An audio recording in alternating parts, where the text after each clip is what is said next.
একটা প্রশ্ন এসেছে, যাক অনেকদিন পর একটা প্রশ্ন আসলো, হ্যাঁ, যে হ্যাঁ ভোট দিবে না ভোট দিবে। আচ্ছা, সুবহানাল্লাহ। দেখেন, হ্যাঁ না দুইটা অপশন আছে কি নাই? অপশন যখন দুইটা আছে, এখন সবাই তো বলছে, সরকারও চাচ্ছে হাতে ভোট দেওয়া হোক, হাতে ভোট দিলে দেশের ফায়দা হবে, নাতে ভোট দিলে দেশের উন্নতি বাধাগ্রস্ত হবে। সরকারও বলছে হাতে দিলে দেওয়া উচিত, উৎসাহ দিচ্ছে। অনেক দলকে দিয়ে বলানো হচ্ছে, বা অনেক দল নিজেরাও স্বতঃস্ফূর্ত বলছে হাতে ভোট দেওয়া হোক।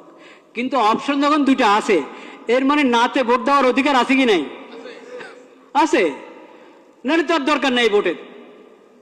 হ্যাঁ না দুইটা যখন আমাকে দেখাচ্ছেন যে হাতে ভোট দাও বা নাতে ভোট দাও, এর মানে অধিকার দেওয়া আছে সরকারের পক্ষ থেকে।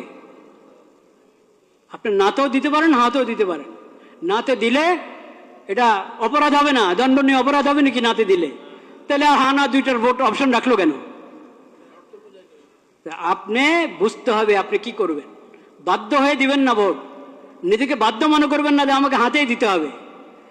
বাধ্য করে না কেউ আপনাকে, কিন্তু এক ধরনের যন্ত্রণায় ফেলেছে আমাদেরকে।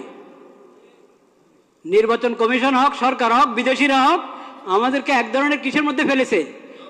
যন্ত্রণায়, পেরেশানিতে ফেলেছে।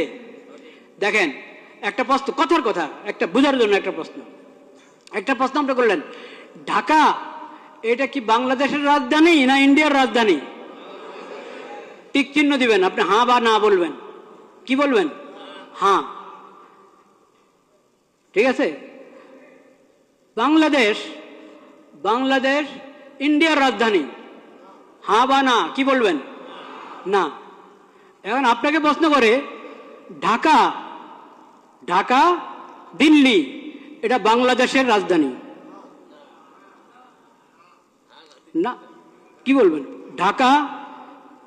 ঢাকা এবং দিল্লি বাংলাদেশের রাজধানী, দিল্লি এবং ঢাকা ইন্ডিয়ার রাজধানী। কি বলবেন আপনি কোন? তো এখানে তো এরকম করে রেখেছে 5-6টা জিনিস। আপনি হ্যাঁ বললে সবগুলোকে হ্যাঁ বলবেন, না বললে সবগুলোকে কি বলবেন?